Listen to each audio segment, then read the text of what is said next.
USN staff support members. 1. Harold C. Barnes, USN Project Commander Captain. 2. Jane Edmonds, USN Data Processing Tech PO First Class. 3. Tina Chan, USN Electronics Tech PO First Class. 4. Alice Fletcher, USN DeepSat Habitat Support Chief PO. 5. Rose C. Levy, USN DeepSat Habitat Support Second Class. Civilian staff members. 1. Theodore Fielding, astrophysicist, planetary geologist. 2. Elizabeth Halpern, zoologist, biochemist. 3. Harold J. Adams, mathematician, logician. 4. Arthur Levine, marine biologist, biochemist. 5. Norman Johnson, psychologist. Norman looked at the list. Except for Levine, this is the civilian ULF team I originally proposed. I even interviewed them and tested them back then. Correct. But you said yourself, there are probably no survivors. There's probably no life inside that spacecraft. Yes, Barnes said. But what if I'm wrong? He glanced at his watch. I'm going to brief the team members at 1100 hours. I want you to come along and see what you think about the team members. Barnes said. After all, we followed your ULF report recommendations. You followed my recommendations, Norman thought with a sinking feeling. Jesus Christ, I was just paying for a house. I knew you'd jump at the opportunity to see your ideas put into practice, Barnes said. That's why I've included you on the team as the psychologist, although a younger man would be more appropriate.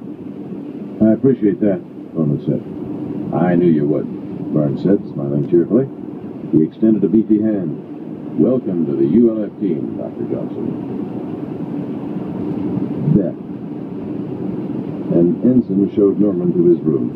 Tiny and gray, more like a prison cell than anything else. Norman's day bag lay on his bunk. In the corner was a computer console and a keyboard. Next to it was a thick manual with a blue cover. He sat on the bed, which was hard, unwelcoming. He leaned back against a pipe on the wall. Hi, Norman, a soft voice said. I'm glad to see they dragged you into this. This is all your fault, isn't it? A woman stood in the doorway. Beth Halpern, the team zoologist, was a study in contrasts. She was a tall, angular woman of 36 who could be called pretty despite her sharp features and the almost masculine quality of her body. In the years since Norman had last seen her, she seemed to have emphasized her masculine side even more. Beth was a serious weightlifter and runner. The veins and muscles bulged at her neck and on her forearms, and her legs beneath her shorts were powerful. Her hair was cut short, hardly longer than a man's. At the same time, she wore jewelry and makeup, and she moved in a seductive way. Her voice was soft, and her eyes were large and liquid, especially when she talked about the living things that she studied. At those times, she became almost maternal. One of her colleagues at the University of Chicago had referred to her as Mother Nature with muscles. Norman got up, and she gave him a quick peck on the cheek. My room's next to yours. I heard you arrived. When did you get in? An hour ago. I think I'm still in shock, Norman said. Do you believe all this? Do you think it's real? I think that's real. She pointed to the blue manual next to his computer. Norman picked it up. Regulations governing personnel conduct during classified military operations. He thumbed through pages of dense legal text. It basically says, that's it, if you keep your mouth shut or you spend a long time in military prison, and there's no calls in or out. Yes, Norman, I think it must be real. There's a spacecraft down there? There's something down there. It's pretty exciting. She began to speak more rapidly. Why, for biology alone, the possibilities are staggering. Everything we know about life comes from studying life on our own planet. But in a sense, all life on our planet is the same. Every living creature, from algae to human beings, is basically built on the same plant, from the same DNA. Now we may have a chance to contact life that is entirely different. Different in every way. It's exciting, all right. Norman nodded. He was thinking of something else. What did you say about no calls in or out? I promised to call Ella. Well, I tried to call my daughter, and they told me the mainland comm links are out, if you can believe that. The Navy's got more satellites than admirals, but they swear there's no available line to call out. Barnes said he'd approve a cable. That's it. How old is Jennifer now? Norman asked, pleased to pull the name from his memory. What was her husband's name? He was a physicist, when I remembered. Something like that. Sandy, blonde man, had a beard, wore bow ties.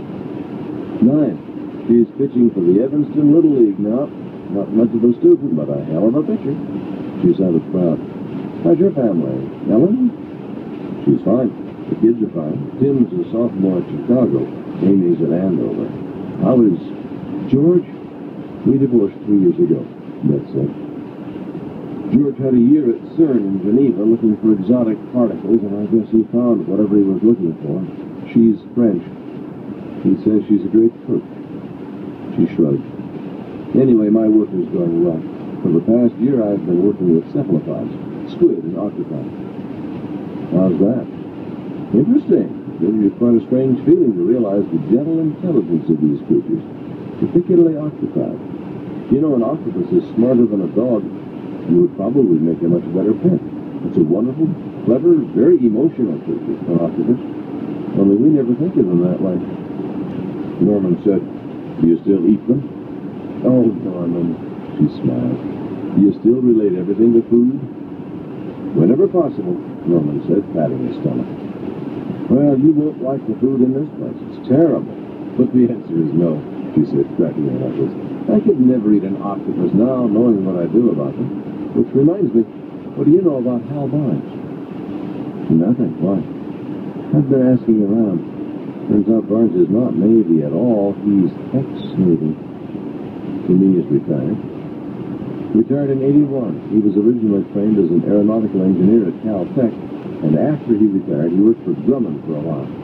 Then a member of the Navy Science Board of the National Academy, then Assistant Under-Secretary of Defense, and a member of DSARC, the Defense Systems Acquisition Review Council, a member of the Defense Science Board, which advises the Joint Chiefs and the Secretary of Defense. Advises them on what? Weapons acquisition, Beth said. He's a Pentagon man who advises the government on weapons acquisition. So how'd he get to be running this project? Beats me, Norman said. Sitting on the bunk, he kicked off his shoes. He felt suddenly tired. Beth leaned against the doorway. You seem to be in very good shape, Norman said. Even her hands looked strong, even. A good thing, too, as it turns out, Beth said. I have a lot of confidence for what's coming. What about you? Does Bill manage okay?